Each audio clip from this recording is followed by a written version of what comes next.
Hello, Valley Shush fans. Welcome to video number 7, where Murray and I continue our conversation about the history of Valley Shush. In this video, you'll hear Murray make a reference in regards to Joni Mitchell, so you'll have to stay tuned to hear Murray tell you the story about that.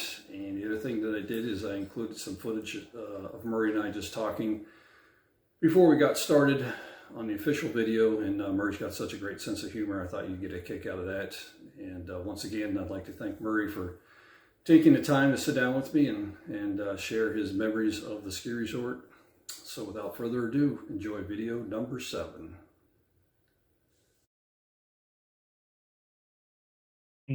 Okay. Stetson makes other hats. Yeah. This one is especially for me. It makes just people like me. Okay. Probably can't see it though. I love it. Way over the hill. Is that Okay, we can begin now. where'd you find that hat at? Cynthia found it at the dump today. I love it. Way over the hill. So how many years do I have to go to where I can join the Way Over the Hill Club? I guess that's up to you. I'm not there yet. This is just a joke. I'm just climbing the hill. Yeah, no, I'm with you. I'm assuming you're having nice warm weather up there in Ottawa, like we are down here in Ohio. It's amazingly warm. It's unseasonably warm. Yeah, we're. I think I saw this morning on the weather, the average high is like 68, and today I think we were like in the low 80s. So we're way above normal. So yeah, how about that? How about your tree color? You guys getting getting color? One of the best years ever. It's really, really nice this year. I don't know all of the reasons for that, but yeah, it's gorgeous. Very colorful. Yeah, ours. It's good country. We have lots of maple trees here, and they're the best.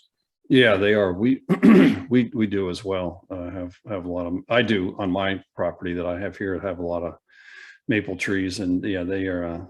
Can be very pretty in the fall. But ours haven't quite started yet, so we're still waiting. But here in a couple of days, the temperatures are supposed to get back to more normal. So I'll look forward to that. This is another little offering. The fact that Dad worked full-time at other jobs is something I haven't mentioned, but that really kept Valley Shush afloat for many years. I don't think it would have lasted if he hadn't had a full-time job as an engineer, but oddly enough, that got us into the ski lift business, which lasted many, many years for both of him and me. Yeah, that was a topic that I did want to go over with you, but maybe we'll cover it tonight. But yeah, I was anytime. Yeah. Now, when you say that, you mean the fact that he didn't have to rely on the income, so to speak, getting paid as the manager at the ski resort, because he had other business enterprises that were paying the bills. It wasn't that important that he made a bunch of money being the manager at Valley Shush. Is that what you're kind of getting at? I don't think he ever was the manager. He always had a full-time job elsewhere. Hans was the manager for a number of years. Dad was stood behind him and helped him out, but Hans was the manager for quite a while. I don't never remember thinking of Dad as the manager. I thought of him as the owner. Okay. And I don't know the details, and I never can, but my feeling at the time was the ski club made just enough money to keep from going bankrupt. Okay. I always thought the bank owned it. Basically, I figured the bank owned the place all along. Right. Well, I mean, I think that's probably true. Yeah, I was gonna say, I'm assuming that they always had some kind of mortgage or some kind of payment to the to the bank or whatever. And like you said, if they had a halfway decent year, then they're able to meet their obligations or talk to the bank and get some kind of extension. To be fair, we had to have snowmaking, or we would not have made it. Yeah. And even that, I'm not sure how that worked out. Yeah, no, that's an interesting topic that I do want to cover with you, because I was actually thinking about that. I was making an introduction video, and I basically said, our fathers, basically ran the resort from 60 to 80, but I don't really know the extent of how long my father was really involved. And then kind of what I'm learning from you tonight, your dad, Hans was the manager, your dad was kind of in the background. So I am kind of curious to go over all that stuff with you about how the kind of the Maybe another night. yeah, day-to-day operations went. And then obviously, when you were there working, grooming and then doing the snowmaking, I'm assuming you were working under Hans being the manager. Well, I mean, it was a group decision-making process. I was the son of the owner, and I did whatever I needed to do. I didn't do all of the grooming early on because I was going to school in Brantford for 3 years. So I was only there on the weekends. And when I came to Orangeville, I went to high school there for a year. So it wasn't until after that I started grooming, but it was the kind of my preferred job. I didn't have to deal with a lot of people.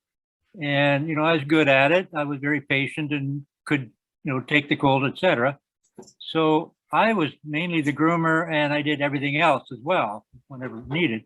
There was one winter when I remember spending pretty much all winter, 12-hour days all week long just to keep the place going. And it wasn't even operating many of those days. It really only mostly operated weekends. Right. I'm getting off on the tangents there. Yeah, no, that's all good. Because the other thing I was thinking about was, I'm assuming, would you say you grew up in Brantford? Well, yeah, I lived in Brantford until 3 years after the ski resort began. So I only came up on weekends during the school year. I was there all summer, 24/7. Okay. Goofing off mostly. Yeah, because the question I had was, I'm assuming at some point your folks, maybe when you graduated high school, is that when they, I'm assuming, sold or left Brantford and started living in Orangeville full time, or at the resort full time? Well, the main impetus was that Carhays was looking as though it was going to tank financially. And I always thought the reason why Valley Schuss started was that Harold and Dad agreed that Dad was going to need a job when Valley Schuss was done. So they looked around and said, well, no, maybe this ski business would work.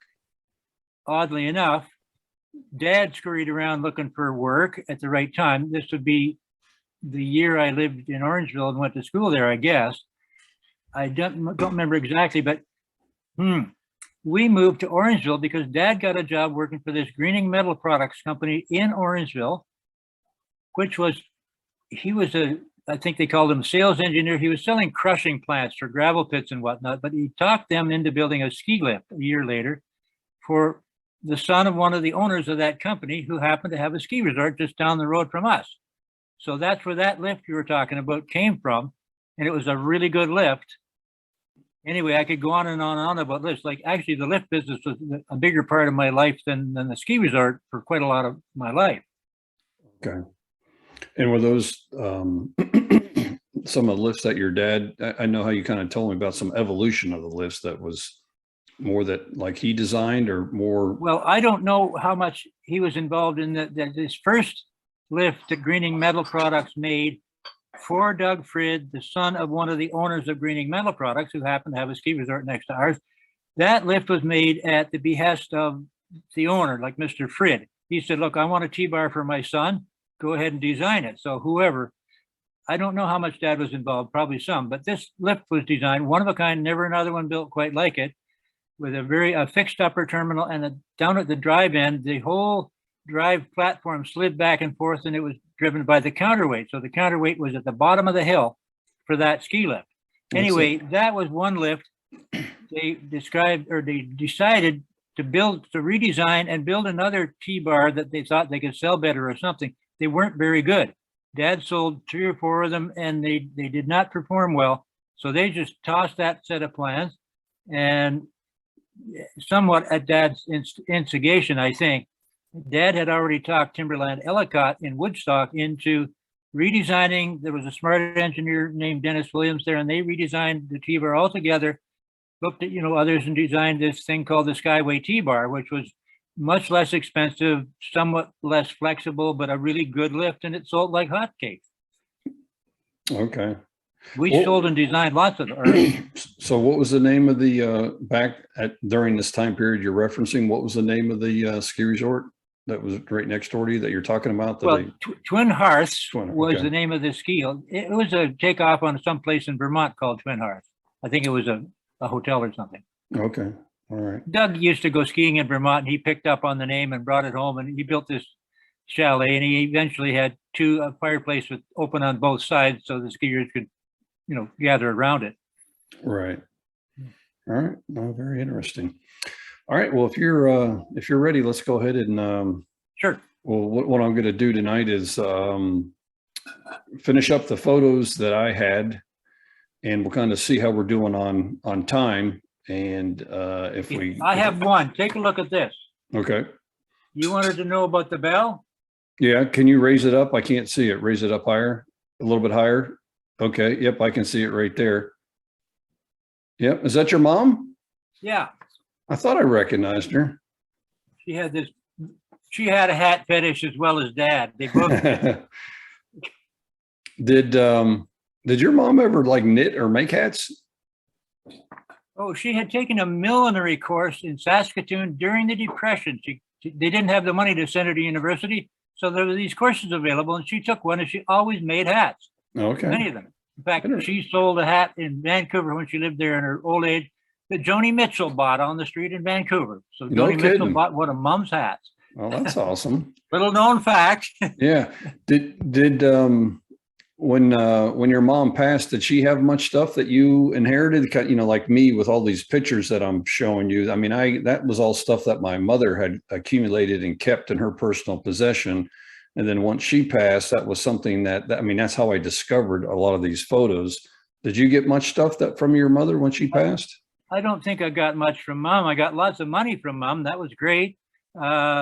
And I got my photos from myself. All of the photos I have pretty well I took. Oh, okay. All right. Karen had some, and she has sent me a few. But I don't recall that Mom and Dad had a photo collection, but I wouldn't say that for sure, because maybe I have some of theirs. Okay. All right. None of us were hotshot or very keen photographers, as I recall.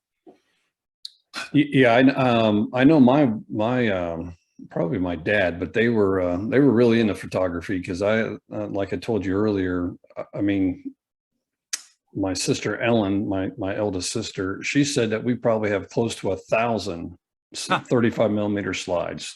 Wow.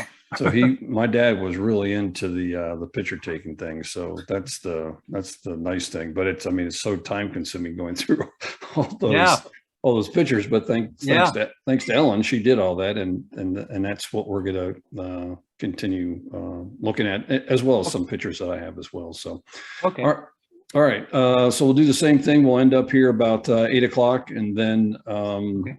I'll go back to work, and I know you're going to be busy. Then we'll get back together here in a couple of weeks. Okay. The other thing I was going to ask you, are you having any luck with the slides that you told me about, getting them converted? I mentioned it to Cynthia today, and I don't know. Hang on, I'll ask her if she's having any luck. Okay. She hasn't done anything yet. That's the answer. Okay. She'll try this week. Yeah, not a problem. I just was curious what the status of that is. So, okay, well, let's go ahead and get started here. We're recording. So good evening, everybody. I'm Harold Carefoot. Welcome to another edition of Valley Schuss, Orangeville, Ontario, Canada from 1960 to 1980. I am pleased to have Murray Edwards with me again this evening, and we have Murray on Zoom, and we can see him. So Murray, good evening. How are you doing this evening? Very well, thank you. All right, so what we're going to do is we're going to continue on with the pictures. We finished up looking at your photos, and now I had some photos that you and I were discussing, and this was where we left off last night.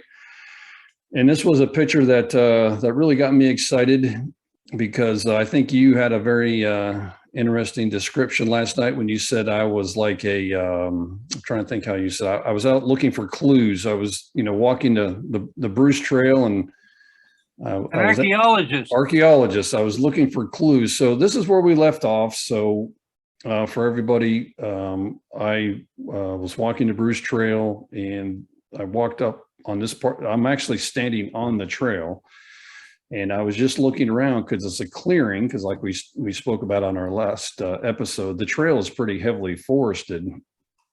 And this piece of concrete right here caught my eye. And so I went over there to investigate, and I walked back down, and that's when I realized that that was where the third T-bar was, and saw some pretty interesting things, clues, if you will, down there. But Murray, what I wanted to do is I want to go back to a photo that you sent me, and let me see if I can find it here. It's this one that you took from the airplane. And as I was looking at the topographical map of the Bruce Trail, and like you and I spoke about earlier, so it does enter or come across the fifth line here, and basically goes up here like we discussed on a previous episode. So in this area is where we kind of agree, or you think more importantly, is where the top of that third T-bar was, somewhere up here. Yeah. And as I was looking at this topographical map, it goes across, and I'm assuming that they have a creek, and I'm assuming, is this the low area back here where the creek would have been? Well, interesting you should ask, but today I was going back and remembering what I learned through Valley Schuss, and more or less where your cursor is there was I wouldn't say it was a creek, it was a valley that was very, very substantially washed out due to erosion after the farms were cleared during a thing called the Wisdom Flood, which is known locally by old people, but it's a real washout, cutting off a corner of the property and going along the edge and exiting in a little valley where there was a spring and a bit of a creek in the springtime. We didn't have a proper creek. We did have a really nice spring in this corner. A little farther down, below the peak where the cable tow went to, just on the far side of that, there was a little valley we called the Bull. Just keep going higher. Yeah, right in there. Okay. You can't see it, but that's where this little, we called it the Bull, and there was a spring in the side of the hill there. But whatever, the washout I wanted to deal with another time. I'm just trying to remember the condition of the land when we started. And my interest was pretty much in geography at the time. And I wanted to know what caused various things to happen. And this flood came up years later, but it explains a couple things on the property. Okay.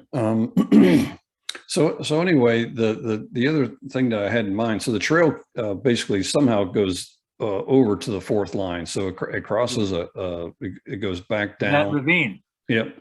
There's a creek down there. Can you tell, looking at this picture over here, can you tell where can you see the fourth line? Or yeah, you're on it right now. Right up in here? Yeah, it changes direction up there and goes all around that hollow. Another interesting feature, that was called the Devil's Punch Bowl. It was a glaciological quirk. The glacier left this little round valley that very steep sided, but the roads couldn't go down one side and up the other. They had to go around it. Probably still do. Okay, because that's what when I was looking at doing a little research before we started looking at the Bruce Trail, that's what I was wondering, because I think what you and I have discussed earlier, I basically confirmed that looking at the topographical map and looking at the contour intervals. Like we said, the trail comes up here and then it kind of comes down this way, but then it goes across that creek. And then it looks like it's somewhere over here, it ends on the fourth line. This section of the Bruce Trail anyway. Right where your cursor is, I have a photo I'll share with you later, a picture of me just after I'd come back from Europe in '64, standing with my motorcycle that I'd bought for $50 at the top of that hill. Okay. Looking out over the valley.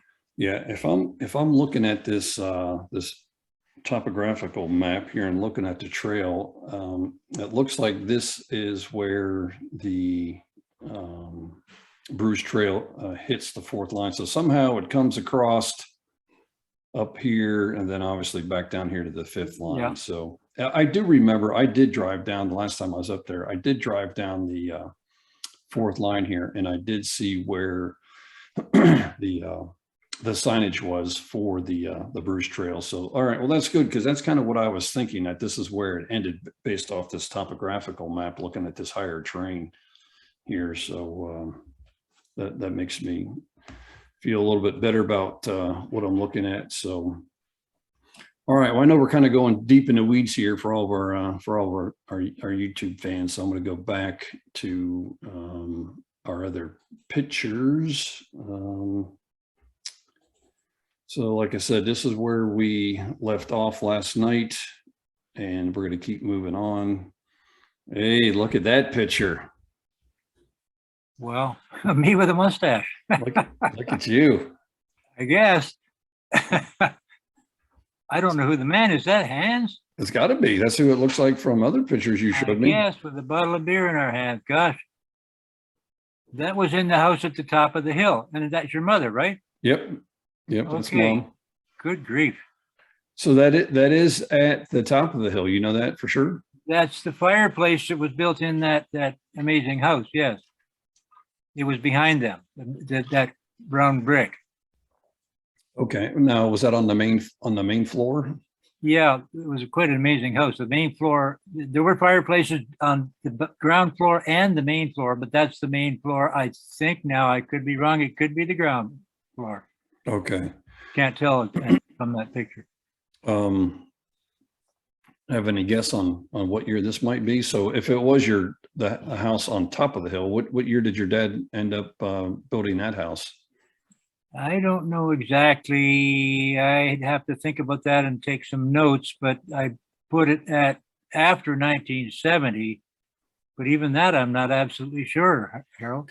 Yeah, I have pictures of the house being constructed, and I'll blow up one or I'll send it to you digitally when I get the opportunity. Did your dad basically build that house himself? Yeah, he designed it. He wanted a house that was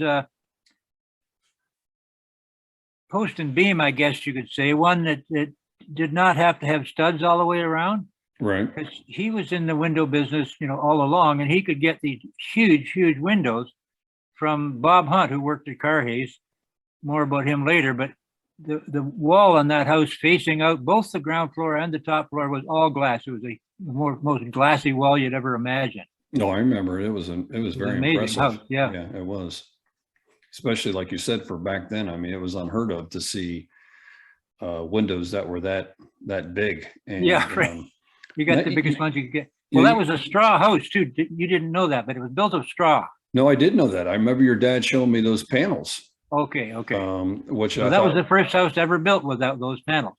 Yeah, I mean, your dad was green way before green was cool. With I suppose making things very energy efficient. But no, I do remember your dad telling me about those panels and then the huge glass. But I agree with you. I think it's got to be after, for my recollection, it's definitely after 1970 that I would say that the house. Yeah, I mean, my hair reminds me, but I've had different facial arrangements over the years. I hadn't thought of myself with a mustache for a long time until I saw that picture. I'll have to try that again. You know what kind of beer you're drinking there? Can you tell by looking at the bottles? Not, yeah, well, I wouldn't venture a guess. Yeah. Beer with alcohol in it. Yeah.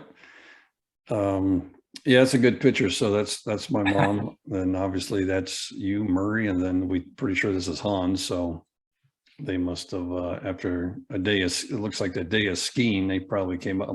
I'm assuming they usually drank at the end of the day, not at the beginning. I don't remember. I don't see a wineskin, so I would imagine that's probably at the end of the day there.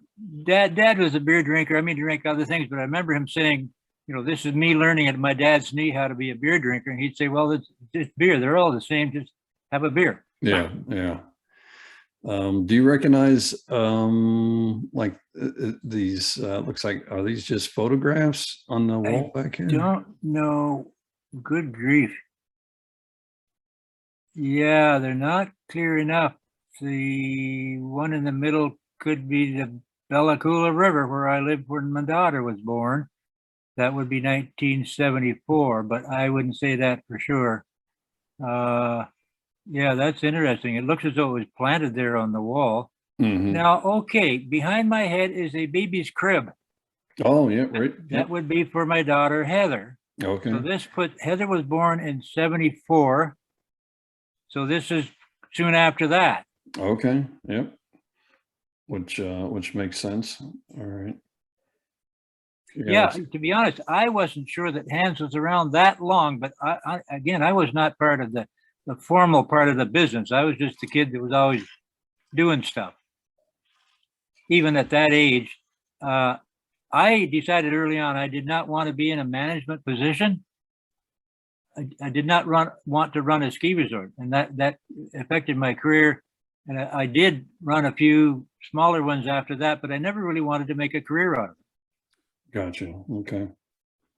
Yeah, I think I got this from my. I can't. I'm not sure if I got this from my sister or my brother, but that's an awesome Hans picture. could well have skied there for many years after he stopped being manager, but I don't remember when the management thing, how it went. I know that Dad, for several years after this ski lift thing began, Skyway ski lifts were being built in Woodstock, and he lived in Woodstock during the week for 3 years, and he commuted home on the weekends. And he was busy selling T-bars, and I was putting them up all over the place in the summertime. So Hans would have managed probably through that period, but Dad eventually stopped working at Timberland Ellicott, and he became their sales agent for these ski lifts. So he was at Valley Schuss a whole lot more and free to run around and try and sell ski lifts and snowmaking to people and do consulting, as he and I both did some of that. Okay. Yeah, I thought you'd get a kick out of this picture. That's Yeah, that's great. I Yep. don't think I've ever seen that. All right. I know some of these, like in this picture over here, the only person that was so this is my father, Harold Sr. here. Do you know any of these other folks? I don't know. I couldn't put a name to any of those faces. Okay. Do you think this is at the resort? Looking at the background where the coat rack is. Yeah, that wall hanging, I think, has my mother written over it. At least I think she would have had that. She had a kind of an eclectic taste in art. Gosh. Huh. I'm trying to drag a name out of some of those faces, but I don't have one yet. Okay. Oh no, I was only looking at that one picture. This other one. Which one are you looking at right now? Well, the top center, I see Frank Summerhays there. Yeah, that. And the other fellow was probably one of the instructors, although I don't know, but they were bringing out these roasts, I guess, to a party. Yeah, every time I look at this picture, it makes me hungry. Those things look, oh man, it makes my mouth They're meat water. eaters. Yeah.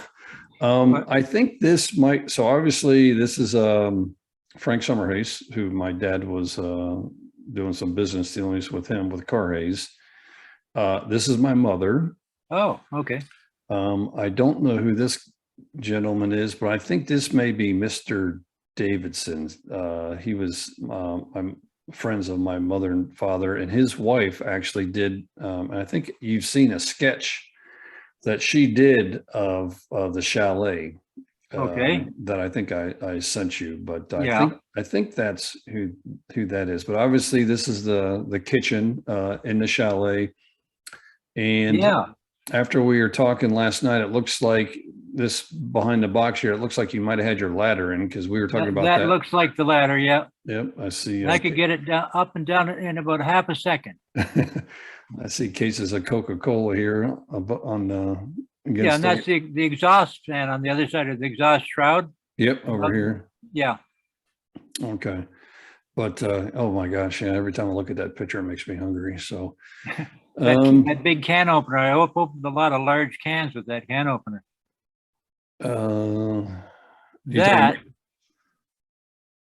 Yeah, the picture of the woods there, I wouldn't know exactly where that is. Well, I was wondering, because I'm guessing this was me. Do you think this was at Valley Schuss somewhere? I don't know. I would not have known who it was. And, I could make a guess as to where it was, but it wouldn't be too reliable. Because I would say when I was that young, I probably was doing a lot of walking not too far away from the chalet. Uh-huh. And then obviously somebody had to be with me to take this, Yeah, yeah. take that From photo. higher up, yeah. Yep. But, It could even be taken from, well, I don't know. I'll have to think about that one a while.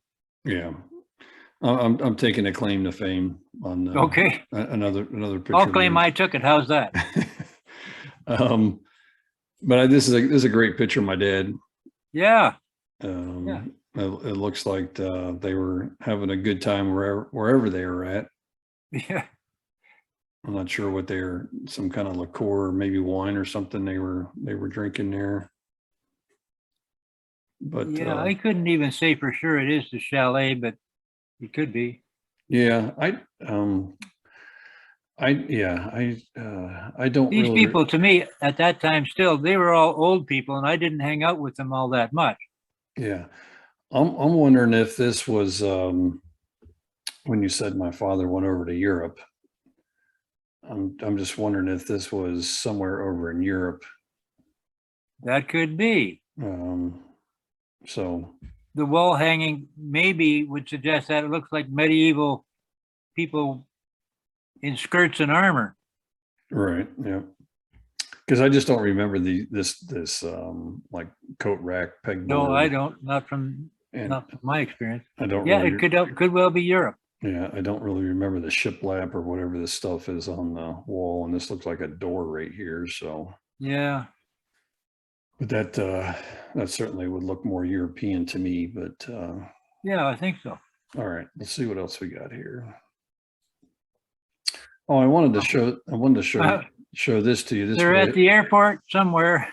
yeah, this doesn't really have anything to do with the ski resort, but this is the first, well, when I say this, a couple of months ago when I got this shoebox full of additional pictures. This was the first time I've ever seen this particular photograph, and I love it for one, and I actually think it is probably in the early 50s, right after they got married, before Oh, they had any children. well, Harold looks pretty young, and so does she. Yeah, and I think he's probably holding a camera. Remember, I told you he was a Yeah, yeah.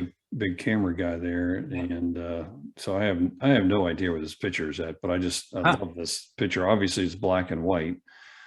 Well, yeah. I mean, I really don't know where it is. I just know it's an airport, and I think of Toronto Airport, but can't tell where it is. yeah, but no, I love it, and I really do like that picture. That's a great picture Yeah. of my mom and dad. So, all right, let's see here. Oh, this is something later on when we talk Wow. about the snowmaking, but this is a photograph that I got from the SMI website. So the people that make the snow guns out of Michigan. They got about 16 chairlifts that. Yeah, this ski resort actually is just in Indiana, just west of Cincinnati, where I grew up. Yeah. And I thought you told me that my dad perhaps at one time may have spoken, because this ski resort opened in the mid 70s to You know what it's called? Perfect North Slopes. Yeah, I've never heard of that until you mentioned it. Okay, but the thing that it's so impressive. So you and I were talking about the ski season back in the 60s and 70s, relying on Mother Nature. And so now you come 500-600 miles south to southern Ohio, Indiana area, and the only reason this ski resort has been in business for that long, which to me is absolutely incredible, was because of the technology from SMI and snowmaking. I mean, literally right now they got snow guns going up, but like basically every lift line that they got guns on towers that can sit there. There's no snow anywhere around, and it may never snow there all winter round, eh? Well, I mean, they do get a little bit of natural snow, but it's not much. They do get the cold temperatures. But if it wasn't for the snowmaking technology, how it advanced over the years, and SMI being committed to to the development of all these ski resorts. To me, this is what amplifies the technology of snowmaking. I mean, who in their mind would have thought in the 60s, before snowmaking became available, that you could ever have a ski resort, this far south in Ohio or Indiana. Yeah. But once that technology took hold and they kept refining it and they kept getting better and better. I mean, that to me is just the most perfect way to describe snowmaking. I mean, you can see it, obviously it's cold, but there's no natural snow whatsoever. And every piece of skiable terrain that they have snowmaking on, including this big, they use the snow tubes here or whatever. Oh my goodness. And look at how I wondered what that was. Well, yeah, this is I snow don't know. tubing. Really? And look at So all it's a these, hill with places where your tube runs down so you don't bump into anyone. yeah, they actually Never heard of that. have a special piece of equipment that, well, I don't know if it's a special piece of equipment, but a blade that they actually make these individual lanes. Okay. So when you're going down and in your tube, you're not running into the next person's lane. But just look at all those people. Are they heading up? Yep, they're going up, and this is actually I think they call it like a magic carpet where they stand on it. It's a belt. Okay. And it just all that stuff is sort of after I kind of got out of that business. Yeah, that's definitely newer technology, but yeah, I mean, to me, this I just find this so fascinating because to me, when you think about the geographic location of this ski resort, without the advancements in snowmaking, this would not be here. And I mean, and you know better than anybody else, if you're relying on Mother Nature, you would never have this kind of snow covering all of your available terrain. Basically, I was sort of somewhat involved in watching the snowmaking phenomenon develop, not from day one, but fairly early on. And I know that for quite a long time, SMI had these fans that meant you didn't have to have an air compressor at the bottom of the hill. And they were efficient and they were quieter, but other companies worked really hard to make their equipment more efficient. And they came up with fan type guns. There was a company called Headco that made these great big, huge guns, big tube, like a 45-gallon drum and a whole bunch of nozzles around it, and this great big fan in the middle of it. SMI eventually went to that design as well later on. yeah. So it was very competitive business, and lots of people were making snow. Yeah. Well, some of them made money, not all of them. Yeah, to SMI's credit, they're still in business to this day. Yeah. So yeah. But yeah, I just the other thing that I find fascinating too, when you start researching what SMI does, but you're talking about the protecting the resources that you have. I mean, all these big collecting ponds to hold the water. Obviously, all this is going to be continually melting. And there's a big coal plant in the background making electricity. Yep. Yeah, that's the Ohio River right back here. Okay. And that's the Ohio's over here, and this is Indiana over here. Indiana. Yep. I've driven through that area once. Okay. Yep. That reminds me a little bit about a place called Rib Mountain in Wausau, Wisconsin, where Margaret is from. The mountain looked much like that, and they would get more natural snow, but everybody depends on snowmaking. Yeah. Now.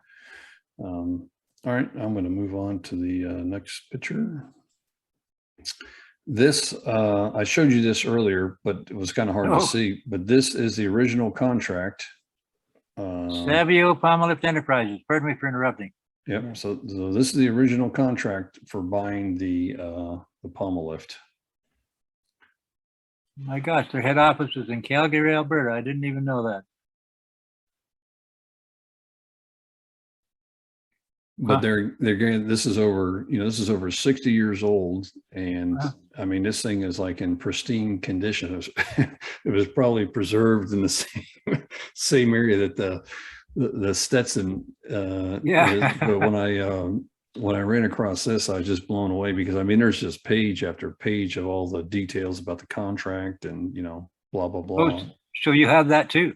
Yeah, it's all in this is like the very first page, and then there's page after page after Yeah. after page. Well, But that company was a big company. They were making lots of lifts, I think mostly in Europe, but also America.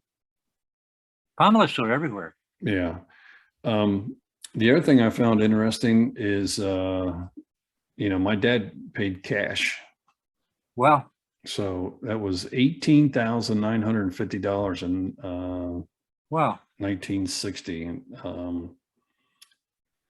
What else did I find interesting about this was the delivery date. It seemed like made such time to ensure the delivery in Toronto by 15 October 1960. So you guys got Wow. this thing really late. Yep. And we scrambled to put it up, I'm sure. Okay. That was what I was going to ask you. It's like, holy moly, man. You guys you buy the land, you start building the resort, and then it's like, you talk about pressure. I mean, that's like October 15th, you got about a month. Well, that was the bane of our existence when we were in the Skyway T-bar business. People would order them in July and want them in right away, and we'd be putting them up in December, finishing up in December and January, freezing our fingers off, and trying to get back to our own ski while we're putting somebody else's T-bar up because they ordered it too late. Yeah, yeah. I found that interesting that it was that. Yeah, it was delivered. Does it say when it was ordered? I don't see that. Well, this I did. I don't know if this was on purpose or not, but on previous pages it says January 5th, 60. I don't know why they have a 0 there unless it was a typo. Yeah. They made a mistake. So my guess is the original.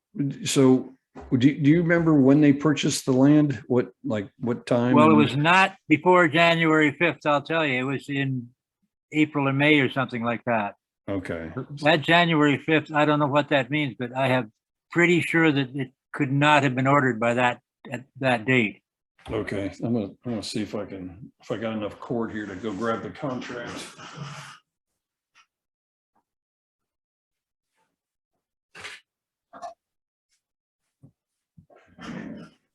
Now, in some places, you put the day and the month in different places. That number 5 could be January, February, March, April, May, something.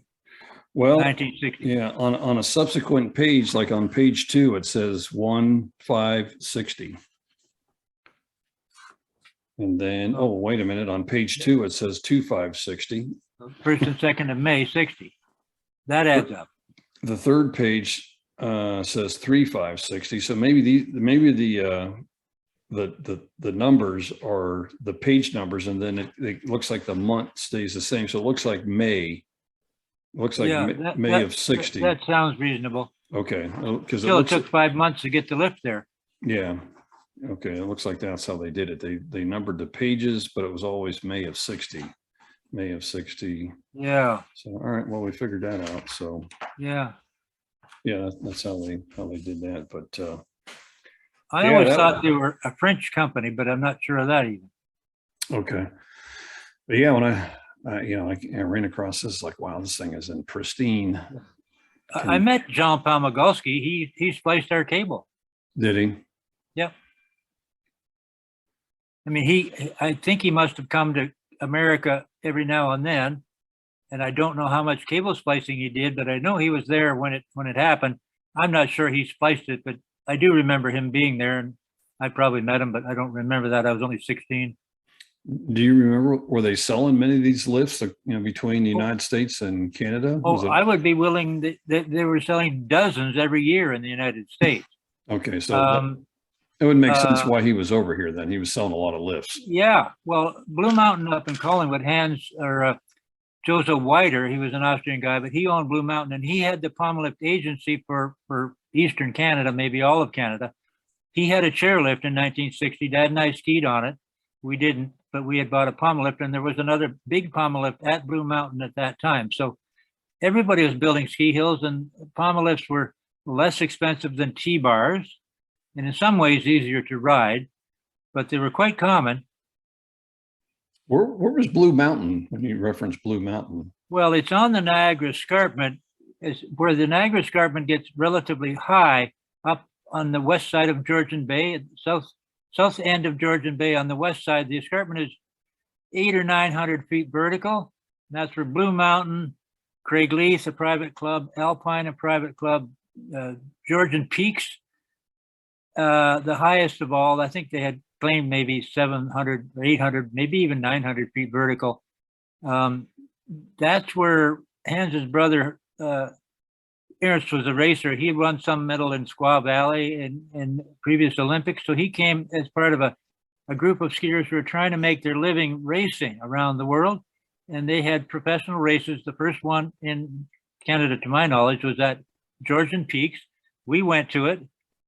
Your dad might have, I don't remember, but I know my dad did and I. And we ended up getting, through Hans as auspices from his brother, a pair of White Star skis, because part of the deal his brother had with Kneissel, the ski manufacturer, was he could sell at the end of his races or whatever, the skis he was wearing to some person, you know, for a nice price. Hans got them. I don't know what we paid for them, but I got them, and they were the best skis on the planet at that time. That's pretty awesome. Yeah. Is Blue Mountain still around? Do you know? Oh, Blue Mountain is the biggest ski resort in Eastern Canada. Oh, very good. Oh, yeah, it's wall-to-wall snowmaking. They make their own snowmaking equipment there, or did last I was in touch. This would be 20 years ago. Okay. But they developed a certain type of snowmaking equipment. They thought they were, you know, better than everybody else, but everybody else thought their snowmaking was better than everybody else. Yeah. I guess it's what's the most efficient. So as far as how much does it cost you to make this? Well, that's what I mean. That's the same thing. Efficiency is what is the name of the game. Okay. All right. Let's see what else we got here. Well, noise is another name, but that's another story. Yeah. I briefly showed you these. I held them up to the camera that a couple episodes ago and showed you these. I don't know. It could have been before we actually started filming, but I got these. Yeah, well, that's a promo when it became a private club. Yeah, I got these from my sister Ellen. So I'm somewhere my mother had these stashed away, but this brochure or whatever is in pristine condition, and same thing with the little card on the right there. But this was the like the front side of these, and then I flipped them over. This was the back side. So I just think it's kind of interesting as I read through the how they're trying to do the marketing and what they're trying to attract. Yeah, that card I would think predates that little brochure thing quite a bit, because I see my name on that. Yeah, that was kind of our business card, me and Dad. Okay. So was this first, and then it went over to the ski club? Well, yeah, for sure. Okay. I don't know what year that would be, but yeah, getting there was a bit problematic from Mona Mills. In the wintertime, you had to go to Orangeville sometimes just to get into the valley to where that little snowflake is. But I couldn't put a date on that. I have cards like that, several of them here. Yeah, I remember you sent me. You had an orange one, I think. That we looked at, but I know they're talking about different phases of the resort and families. Oh, okay. Obviously, easy driving distance from Toronto. Yeah, I can't read all that, but I'll read it sometime. Yeah, joining a ready-made club with a history of successful operation with a group with a proven record. So I'm assuming they're talking about your dad and Hans running the resort. The other thing I thought was interesting was this bullet down here says the Valley Schuss area has a great potential as a year-round residential facility, and if recreational. Yeah, recreational. Yeah. And if warranted in the future, the club may permit members to build chalets on the property. Do you ever remember that conversation? Oh, very much. Okay. From day one, well, very soon, we realized that if we didn't sell alcohol or land, we were going to go out of business. And the alcohol, for some reason, never happened. But we sold 3 lots along the Hockley Road to pay the bills, and thought about what every other ski resort that could do it was doing, subdividing, but we really didn't have the terrain for it. I thought a lot about it, where you would build your chalet if you're going to do it. And we gave it a great deal of thought, but it never really was a very practical way to go. I don't know what they were talking about there. I mean, that was pie in the sky, I would say. Okay. That would be pretty cool though. I mean, I would Yeah. imagine, depending Well, on what, at Blue Mountain, there's a whole bloody city at the bottom of the hill. Like there's thousands and thousands of people live there, and some of them have weekend places. It's like a city at the bottom of Blue Mountain up in Collingwood. okay. Yeah, I have seen other resorts where, the terrain and I guess the way that their property's laid out, but basically they have chalets that are literally going right up the side of, a Yeah. trail. Well, I remember Waterville Valley in New Hampshire going there, but all of those eastern ski resorts did that if they couldn't possibly do it. Yeah. Aspen and all the ones out west, they have huge residential areas near or, within short distance.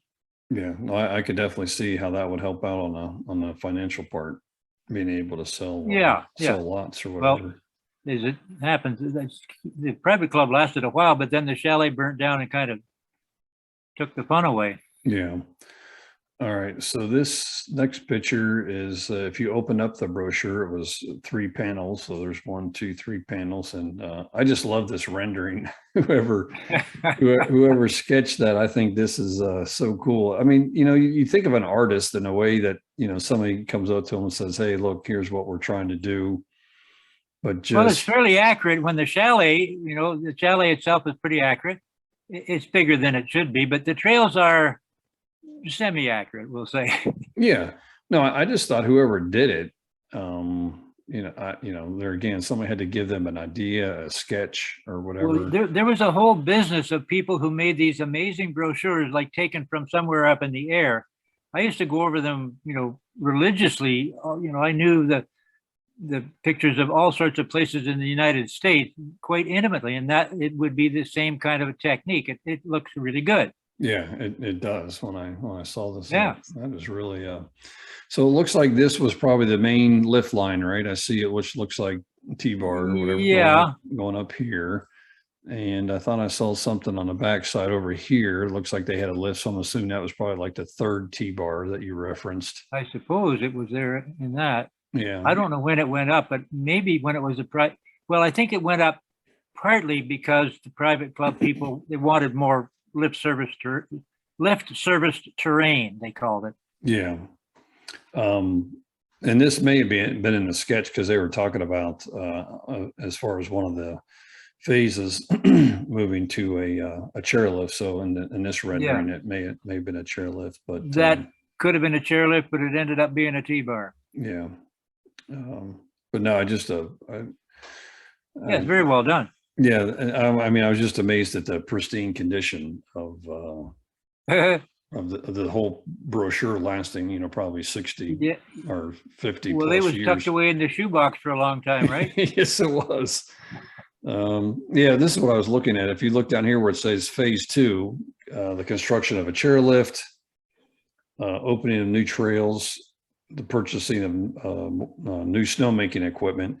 I mean, in your mind, while you were there, did you I think the right way to pose the question, was there ever terrain there that you saw that you were never able to develop because of whatever the timing, for a potential new run? Was there ever something there that you're like, that would make a good run? Or in your mind, did you guys pretty much have all the good skiable terrain with, developed that where ski runs were on?